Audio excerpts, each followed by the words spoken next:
आप देख रहे हैं इंडिया टाउन न्यूज, भारत की बात। नमस्कार, स्वागत है आपका इंडिया टाउन न्यूज के खास बुलेटिन खबरें राजनांदगांव में। मैं हूं आपके साथ रंजना राज। बुलेटिन की शुरुआत करने से पहले एक नजर आज की सुर्खियों पर। राजनांदगांव के एफसीआई गोदाम में मजदूरों का हंगामा, भेदभाव और भुगतान में गड़बड़ी का लगाया आरोप। नाराज मजदूरों ने किया विरोध प्रदर्शन।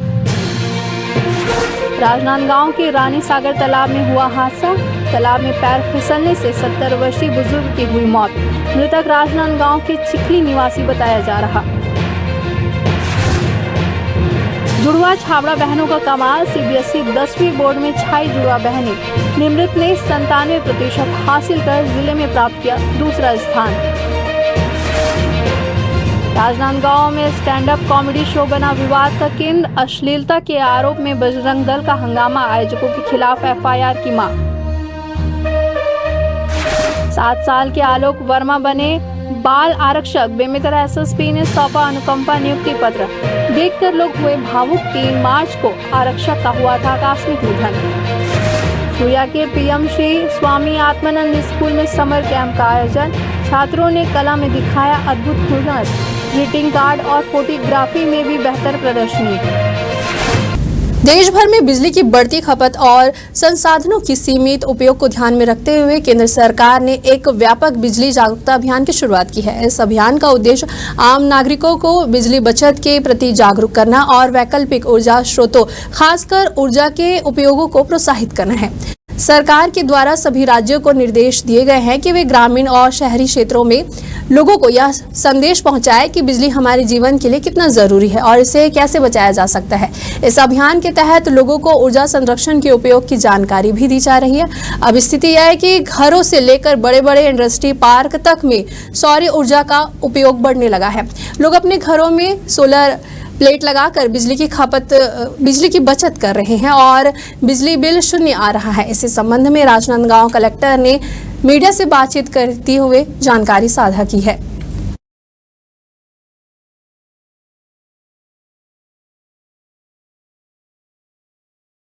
इसमें हम लोग प्रथम ये कर रहे हैं कि सभी जो हम लोग राजनांदगांव शहर से करना चाह रहे हैं, तो इसके लिए सर्वप्रथम एक हमारे सभी जनप्रतिनिधिगण हैं, उनकी कार्यशाला और मीडिया की कार्यशाला एक रखेंगे ताकि आप सब लोगों को इसके बारे में आप अवगत भी हो और लोगों को भी इसके माध्यम से मैसेज पहुंचाए। इस कार्यशाला में ऐसे लोग जिन्होंने इस योजना का लाभ लिया है और उनके जो बिजली के बिल है उसमें कितनी कमी आई है उसके बारे में भी वो अपने एक्सपीरियंस शेयर करेंगे।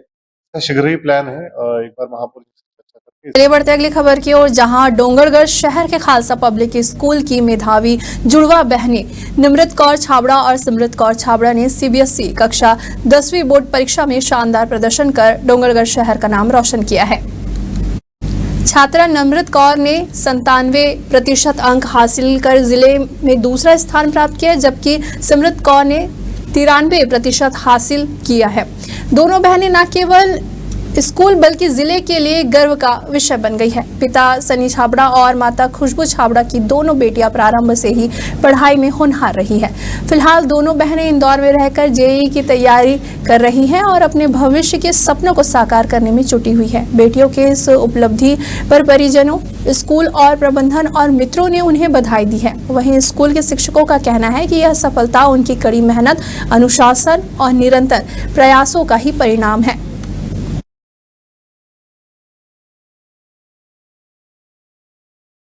मैंने अपनी कक्षा 10वीं में 97% स्कोर किए हैं। मैंने अपनी 10th class Khalsa public school से की है और मेरा यही कहना है कि प्रिपरेशन के टाइम पे बहुत सारे इनफैक्ट मेरा भी यही सवाल था कि हमें कितने घंटे पढ़ना चाहिए। तो मैं अगर सही बताऊं तो टाइम उतना मैटर नहीं करता है जितना कंसिस्टेंसी करती है। हाँ, बट ये है कि अगर आप पढ़ ही नहीं रहे हो कि टाइम नहीं मैटर करता तो ये गलत बात है। टाइम अपनी जगह पे बिल्कुल मैटर करता है, बट कंसिस्टेंसी उससे भी ज्यादा इम्पोर्टेंट होती है। जैसे मैं अपनी बात बताऊं तो ऐसा नहीं कि मैं 8-8 घंटे 16-16 घंटे पढ़ा करती थी, बट मैं रोज पढ़ती थी, भले मैं 4 घंटे ही पढ़ती थी। कभी कभी मन करता था कि ब्रेक लेने का, तो मैं 1-2 दिन की ब्रेक ले लेती थी, बट हाँ फिर अगले दिन उसे कवर भी करना पड़ता था। तो मेरा यही कहना है कि आप बस कंसिस्टेंट रह के पढ़िए। हाँ, दूसरा पॉइंट कि एंटरटेनमेंट को कभी नहीं छोड़ना चाहिए, क्योंकि वो आपका माइंड रिफ्रेशमेंट करता है। आपका जब माइंड रिफ्रेश रहेगा तो आप ज्यादा अच्छे से ग्रैब करेंगे और आपका पढ़ने में भी मन लगेगा। और मैंने अपनी कक्षा 10वीं में 93% अंक प्राप्त किए। मैंने अपनी स्कूलिंग खालसा पब्लिक स्कूल से की, जहाँ के टीचर्स और मैनेजमेंट ने हमें बहुत सपोर्ट किया। हमें हमारे पेरेंट्स का भी बहुत सपोर्ट रहा, जिन्होंने हमें हमारे हर स्टेप में हमारा साथ दिया। और आजकल बच्चों के लिए सबसे बड़ा डिस्ट्रैक्शन उनका सोशल मीडिया होता है। तो मेरी एडवाइस यही है कि आप उससे जितना दूर हो सके रहिए। बाकी आपको अगर रिफ्रेशमेंट करना है, आप घूमने चली जाइए, आप टीवी देख लीजिए, या आपको जो अच्छा लगता है आप वो देख लीजिए, बट रील्स में अपना ज्यादा टाइम आप वेस्ट मत करिए। और मेरी एडवाइस यही रहेगी कि अच्छे से पढ़िए। 10th बोर्ड इम्पोर्टेंट है एंड हमारा आगे का प्लान यही है कि हम जेई की प्रिपरेशन करके इंजीनियर बनना चाहते हैं। निम्रत सिमरत शुरू से ही सोशल मीडिया में कोई इंटरेस्ट नहीं रहा है। इनको अगर कुछ डाउट होता था या स्टडी के लिए वो मेरा मोबाइल यूट्यूब में यूज़ करते थे। शुरू से ही उनका मोबाइल में कोई इंटरेस्ट नहीं रहा। मैं थैंक करना चाहूँगी खालसा स्कूल के टीचर्स एंड मैनेजमेंट का, जिन्होंने जब भी जरूरत पड़ी बच्चों को सपोर्ट किया एंड उनके डाउट क्लियर किए। इसलिए उनका बहुत बहुत थैंक यू। राजनांदगांव के जिला सहकारी बैंक के द्वारा लगातार नई शाखाओं का विस्तार किया जा रहा है, जिससे बैंक लगातार लाभ की दिशा में अग्रसर है। बैंक प्रबंधन के अनुसार वर्ष 2021 में जहां बैंक का लाभ 13 करोड़ था, वहीं अब यह बढ़कर 25 करोड़ तक पहुंच गया है। बैंक की इस वित्तीय प्रगति के पीछे उसकी रणनीतिक योजना, शाखाओं का विस्तार और उपभोक्ताओं को दी जा रही सुविधाओं का अहम योगदान रहा है। ग्रामीण और शहरी क्षेत्रों में बैंकिंग सेवाओं को सुलभता बढ़ाने के उद्देश्य से नई शाखाएं खोली जा रही हैं, जिससे अधिक से अधिक लोग बैंकिंग सेवाओं से जुड़ पा रहे हैं। बैंक के द्वारा डिजिटल बैंकिंग, एटीएम सुविधा, किसान ऋण, बीमा, जमा योजनाएं आदि भी सशक्त किया गया है। इससे न सिर्फ खाता धारकों की संख्या में बढ़ोतरी हुई है, बल्कि बैंक में जनता का भरोसा भी बढ़ा है।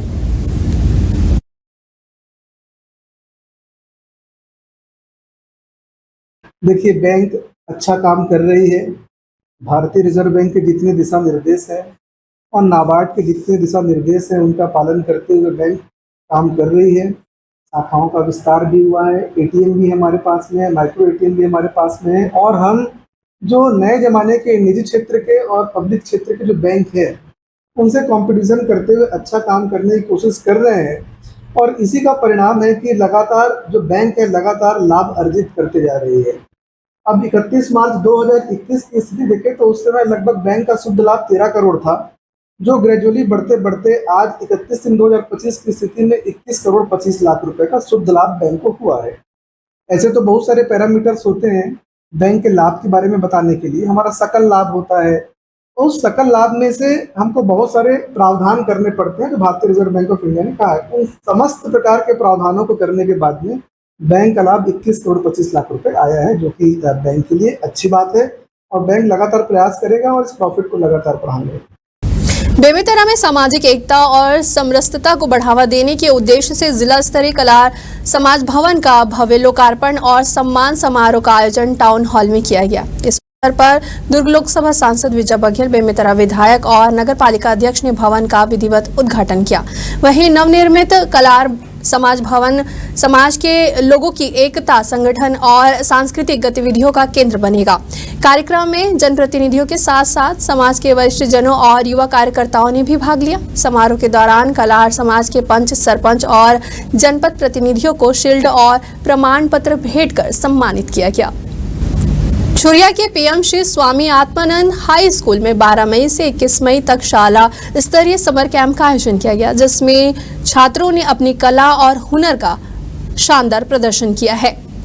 कैंप का मुख्य उद्देश्य छात्रों की प्रतिभा को निखारना था, जिसके तहत उन्हें वीडियोग्राफी और फोटोग्राफी की तकनीकी पहलुओं से अवगत कराया गया। इसके साथ ही क्राफ्ट पेपर के माध्यम से छात्रों को अपनी कला को साकार करने का अवसर भी मिला। खासकर ग्रीटिंग कार्ड बनाने की कला भी बच्चों ने प्रकृति के महत्व को समझते हुए बेहतरीन काम किया।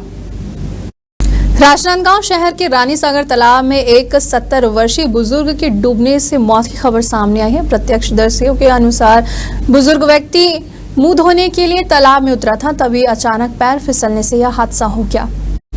मृतक की पहचान रानू लाल सोनी के रूप में हुई है, जो कि राजनांदगांव की चिखली निवासी बताया जा रहा है। घटना की सूचना मिलते ही बसंतपुर थाना की पुलिस टीम मौके पर पहुंची और शव को कब्जे में लेकर पोस्टमार्टम के लिए भेज दिया है। फिलहाल पुलिस आवश्यक जांच की कार्यवाही में जुटी हुई है। छुई खदान में राज्य सरकार की जल कल्याणकारी योजनाओं का अंतिम व्यक्ति तक पहुंचाने और समस्याओं के निराकरण के उद्देश्य से समाधान शिविर का आयोजन किया गया। यह शिविर टिकरी पारा स्थित मंगल भवन में आयोजित किया गया, जिसमें बड़ी संख्या में नागरिकों ने भागीदारी ली। कार्यक्रम में मुख्य अतिथि जिला पंचायत उपाध्यक्ष विक्रांत सिंह मौजूद रहे। कलेक्टर के मार्गदर्शन में आयोजित इस शिविर में वार्ड क्रमांक 9 से 15 तक के कुल 183 पूर्व प्राप्त आवेदनों के निराकरण की जानकारी नागरिकों को दी गई। शिविर में राजस्व, पंचायत सहित विभिन्न विभागों के स्टॉल लगाकर लोगों की समस्याओं के निराकरणों की जानकारी दी गई। इस अवसर पर खाद्य विभाग के द्वारा 4 हितग्राहियों को राशन कार्ड और महिला एवं बाल विकास विभाग के द्वारा 20 किशोरी बालिकाओं को सैनिटरी किट और 12 महिलाओं को पोषण आहार किट वितरित की गई है।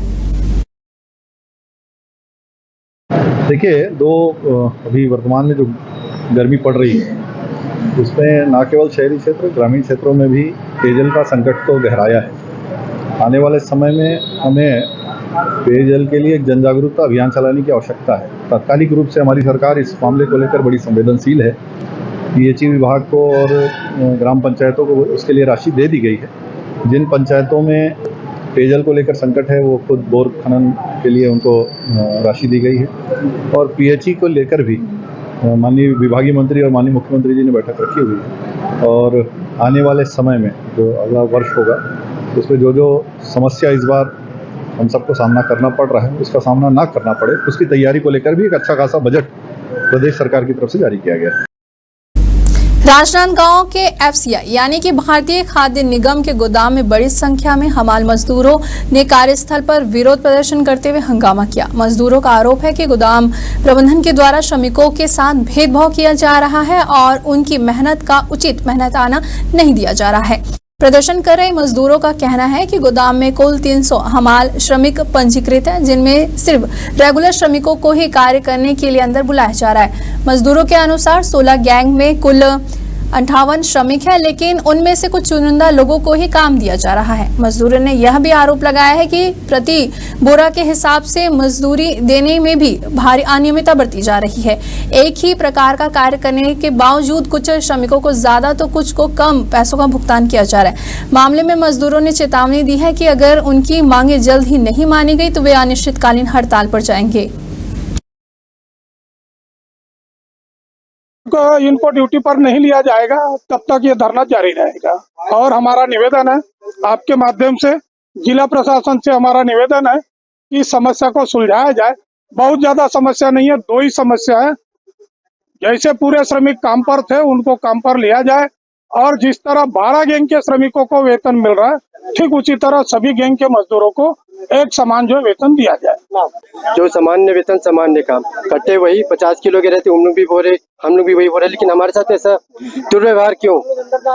काटते तो वही रहते 50 किलो के, काम भी वही, वो लोग वही सामान्य काम हम लोग भी कर रहे, काम हम लोग भी कर रहे, लेकिन हमारे साथ इतना भेदभाव क्यों कर रहे हैं? ये हम लोग की मांग है, इसलिए हम लोग आज धरने पे बैठे हुए हैं। मांग ये है सर कि हम 6 साल तक, 6 साल या 8 साल हम लोग को जो भी साल हुआ है काम करते थे सर यहाँ। आज तक तो ऐसा मौका आया नहीं था बैठने का, लेकिन इस साल मौका कर दे कि बाहर बैठने का।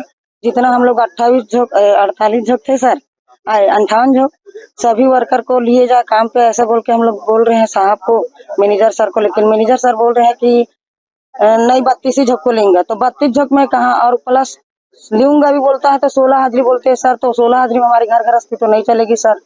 इसलिए मैनेजर साहब से हम आवेदन करते हैं, निवेदित करते हैं कि हमारे जितने भी वर्कर हैं 58 सभी को लिए जाए, सबका घर गृहस्थी चलना चाहिए। बेमेतरा पुलिस विभाग में एक भावुक क्षण सामने आया है जब मात्र 7 वर्षीय मासूम आलोक वर्मा को अनुकंपा आधार पर बाल आरक्षक के पद पर नियुक्त किया गया। वहीं वरिष्ठ पुलिस अधीक्षक ने खुद आलोक को नियुक्ति पत्र सौंपा और स्नेहपूर्वक उसके सिर पर हाथ फेरते हुए कहा कि अब आप भी हमारी पुलिस परिवार के सदस्य हो गए हैं। आलोक अपने चाचा और मां के साथ एसएसपी कार्यालय पहुंचा, जहां अधिकारियों ने आत्मीयता और गंभीरता से पूरी प्रक्रिया को संपन्न कराया। दरअसल आलोक के पिता पुलिस विभाग में आरक्षक के पद पर पदस्थ थे, जिनका आकस्मिक निधन 3 मार्च 2025 को हुआ था। इस दुखद घटना के बाद दुर्ग रेंज के पुलिस महानिरीक्षक ने मामले को गंभीरता से लेते हुए तत्काल अनुकंपा नियुक्ति की प्रक्रिया प्रारंभ करने के निर्देश दिए थे।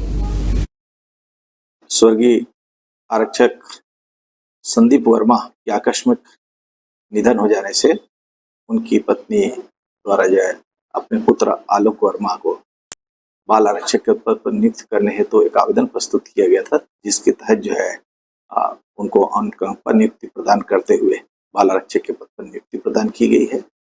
मैं आलोक वर्मा को बहुत बहुत शुभकामनाएं और बधाई देता हूं और इस विभाग में बाल आरक्षक के रूप में नियुक्ति होने पर मैं उनका हार्दिक अभिनंदन और स्वागत करता हूं। वक्त हो चुका है एक छोटे से ब्रेक का, खबरें और भी है, बने रहिए इंडिया टाउन न्यूज के साथ। अब खबर आपकी उंगलियों पर, हर खबर पर हमारा नजरिया। इंडिया टाउन न्यूज, भारत की बात। ब्रेक के बाद आप सभी का स्वागत है। चलिए बढ़ते अगली खबर की ओर, जहां राजनांदगांव शहर के गौरवपथ स्थित ऑडिटोरियम में आयोजित एक स्टैंड अप कॉमेडी शो उस समय विवादों में आ गया जब विश्व हिंदू परिषद बजरंग दल के कार्यकर्ताओं ने कार्यक्रम को बीच में ही रोक दिया और जमकर विरोध प्रदर्शन किया। कॉमेडियन प्रणव शर्मा, जिनके सोशल मीडिया पर लाखों फॉलोअर्स हैं, बीती शाम राजनांदगांव में अपना कॉमेडी शो प्रस्तुत कर रहे थे, जहां कार्यक्रम के दौरान प्रयुक्त अश्लील और अभद्र भाषा को लेकर बजरंग दल के कार्यकर्ताओं को आपत्ति हुई। जानकारी मिलते ही बजरंग दल की टीम ऑडिटोरियम पहुंची और कार्यक्रम को बीच में ही बंद करा दिया। वहीं बजरंग दल ने कार्यक्रम के आयोजकों के खिलाफ बसंतपुर थाने में लिखित शिकायत दर्ज कराई और एफआईआर की मांग की है। उनका कहना है कि इवेंट ऑर्गेनाइजर ने पैसा कमाने के चक्कर में गालियों से भरे कार्यक्रम को प्रमोट किया है, जो कि शहर की गरिमा के विपरीत है। Stand up comedian Pranay Sharma, जिसका बीते रात में राजनांदगांव के गोविंद राम निर्मलकर ऑडिटोरियम में एक स्टैंड अप कॉमेडी का शो होने वाला था, जिसके बाद बजरंग दल की टीम ने वहां पर पहुंच करके दबिश दी और स्टैंड अप कॉमेडी को रोक दिया गया। दरअसल ये मामला कल रात का, मैं आपको बता दूं कि अभी हम वर्तमान में ऑडिटोरियम में खड़े हुए हैं और ऑडिटोरियम में जिस प्रकार से आप तस्वीरों के माध्यम से ये वीवीआईपी गोल्ड के जो गेट देख पा रहे होंगे, यहाँ पर 500 रुपए से लेकर के 1000 रुपए तक के टिकट के प्रावधान रखे हुए थे, पासेस यहाँ पर बेचे जा रहे थे। दरअसल ये मामला जो है वो स्टैंड अप कॉमेडी को लेकर के प्रणय शर्मा को बुलाया गया था, जो कि दिल्ली के निवासी। और प्रणय शर्मा की अगर बात किया जाए तो उनके YouTube चैनल पर तकरीबन 67 लाख फॉलोअर हैं और उनके व्यूज, जो उनके वीडियोस में व्यूज जाते हैं वो करोड़ों के माध्यम से व्यू जाते हैं, करोड़ों में व्यू जाते हैं। राजनांदगांव में भी ऑडिटोरियम में इसका कार्यक्रम ऑर्गेनाइज किया गया था। कार्यक्रम की ऑर्गेनाइज करने के बाद बजरंग दल की टीम यहाँ पर दबिश दी और दबिश देने के बाद पूरे कार्यक्रम को रोक दिया गया, बंद करवा दी गई और साथ ही एफआईआर करने की भी मांग की गई। आखिरकार पूरा मामला क्या है, क्यों बजरंग दल यहाँ पर पहुंचे हुए थे? अभी हमारे साथ में बजरंग दल की टीम भी मौजूद है, इनसे भी बात करेंगे। जी, आपका शुभ नाम बताएंगे? मेरा नाम प्रेम प्रशांत हाथीवेड़ है, बजरंग दल नगर संयोजक हूँ। ऐसा क्या हुआ था कि प्रणय शर्मा के कार्यक्रम को रोक दिया गया? हमें सूचना प्राप्त हुई थी, हम लोग ने यहाँ के लोगों से बात किया था कि यहाँ पर अगर अश्लीलता हुई तो बजरंग दल इसमें कार्रवाई करेगा।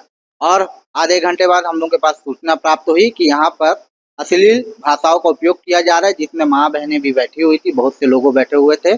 और जिसका सूचना मिलते थे हम लोग ने तुरंत इसका विरोध किया। तत्काल प्रभाव से हम लोग ने इस शो को बंद करवाया। देखा जाए तो 500 से 1000 रुपए की जो पासेस यहाँ पर बेचे जा रहे हैं, तो लोग जो है केवल गाली सुनने के लिए 1500 रुपए यहाँ पर टिकट के लिए खर्चा कर रहे हैं।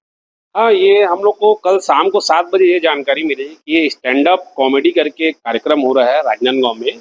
जिसका विरोध पहले भी छत्तीसगढ़ के अन्य जिलों में हो चुका है और हमको थोड़ी जानकारी लेट मिली।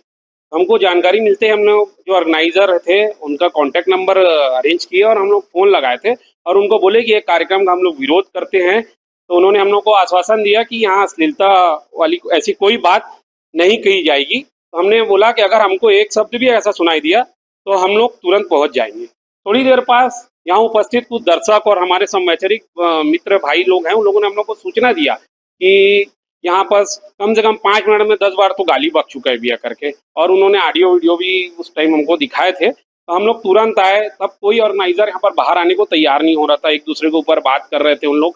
फिर हम लोग विरोध किए और कार्यक्रम को बंद कराए। तो हम यही बोलेंगे कि इस चैनल के माध्यम से मैं निवेदन करूँगा जो पेरेंट्स हैं उनसे भी कि यहाँ बहुत सारी लड़कियाँ उपस्थित थी और यहाँ गंदे गाली गलौज जो हो रहे थे, ऐसे कार्यक्रमों का संस्कारदानी सहन नहीं करेगा। विश्व हिंदू परिषद बजरंग दल ऐसे कार्यक्रम भविष्य में भी नहीं होने देगा कि संस्कारदानी का नाम खराब हो। देखा जा रहा है यहाँ पर कल बसंतपुर थाने की टीम भी आई हुई थी, आप लोगों ने सूचना देकर के बुला लिए थे, क्या कुछ आश्वासन था एफआईआर को लेकर के? एफआईआर को लेकर तत्काल प्रभाव से हमारी पूरी बजरंग दल की टीम और बड़े भैया लोग इकट्ठा होकर उनके खिलाफ एफआईआर करें, क्योंकि हमने देखा है कि हम राजनांदगांव को संस्कारधानी के रूप में जानते हैं, और परंतु ऐसे संस्कारधानी के रूप में जहां पर छोटे बच्चे लोग गालियां सुन रहे, तत्काल प्रभाव से जैसे ही सूचना मिली कि यहाँ अभद्र भाषाओं का प्रयोग हो रहा है, छोटे छोटे बच्चे बड़े बड़े बच्चे पास खरीद के 1500 का पास खरीद के क्या गालियां सुनने जा रहे हैं। आज हम बोलेंगे बच्चों को मंदिर जाने हनुमान चालीसा पढ़ने के लिए तो कोई नहीं आएगा, परंतु आज पास खरीद के गाली बक रहे, इसका फुल विरोध करना चाहिए और मैं हमेशा संगठन के साथ खड़ा। देखा जा रहा है कि प्रणय शर्मा जो कि स्टैंड अप कॉमेडियन है, उनके यूट्यूब चैनल पर तकरीबन 67 लाख फॉलोअर हैं। वही कार्यक्रम यहाँ पर उपस्थिति देने के लिए आए हुए थे। अब ये भी सुनने को मिल रहा है कि तकरीबन छत्तीसगढ़ में 10 जिलों में उनके और भी बहुत सारे कार्यक्रम थे, तो क्या बजरंग दल वहां भी जाकर के दबिश देगी? पूर्व में भी रायपुर में भी इस कार्यक्रम का विरोध हुआ है और आगे भी बजरंग दल विश्व हिंदू परिषद पूरा प्रयास करेगा, ऐसा अश्लील अभद्रपूर्ण कार्यक्रम कहीं नहीं होगा। इस कार्यक्रम को लेकर क्या एफआईआर किया जाएगा? आवेदन दिया गया है, टीआई साहब द्वारा हम लोग को आश्वासन दिया गया है कि उनको बुलाकर पहले मामले की जांच पड़ताल करके किया जाएगा। तो हम लोगों ने उनको बोल दिया है कि अगर उनके द्वारा अगर किसी प्रकार का मतलब जो माना गया है बात अभद्रतापूर्ण कार्य हुआ है, उसका हमने उनको सबूत भी दिया है, तो एफआईआर तो करेंगे हम लोग। संगठन इसके लिए अडिग है, अपने डिसीजन पे संगठन अडिग है। देखिए, बजरंग दल और विश्व हिंदू परिषद दोनों अब सामने आ चुके हैं इस स्टैंड अप कॉमेडी के शो को लेकर के। कुछ कहीं न कहीं ये भी कहा जा सकता है, ये भी माना जा सकता है कि अब केवल शो करवाया जाता है पैसे कमाने के लिए, चाहे उस कार्यक्रम के लिए पब्लिक को, जनता को गाली तक के क्यों ना सुननी पड़े। अब इस मामले को लेकर के बजरंग दल विश्व हिंदू परिषद के द्वारा एफआईआर करवाया जाता है और किसके खिलाफ में एफआईआर होती है, क्या इसमें कार्रवाई होती है, ये देखने का विषय रहेगा। कैमरा पर्सन अवधेश यादव के साथ India town news, Saurabh Tamrakar, Rajnandgaon. Khairagarh के सीबीएसई की 10वीं की परीक्षा में वार्ड क्रमांक 17 का मेधावी छात्र खुशवंत देवांगन ने 96.4% प्राप्त कर जिले में प्रथम स्थान हासिल किया है। उसकी इस उपलब्धि से पूरे जिले में खुशी और गर्व की लहर दौड़ गई है। वर्तमान में खुशवंत देवांगन राजस्थान के कोटा में अध्ययनरत है और जेईई की तैयारी में जुटा है। केंद्रीय विद्यालय के प्राचार्य, शिक्षक, शिक्षिकाएं और जिले के जनप्रतिनिधियों ने खुशवंत को इस शानदार उपलब्धि पर बधाई दी है। इस वक्त के बुलेटिन में फिलहाल इतना ही। मुझे दीजिए इजाजत, नमस्कार। आप देख रहे हैं इंडिया टाउन न्यूज, भारत की बात।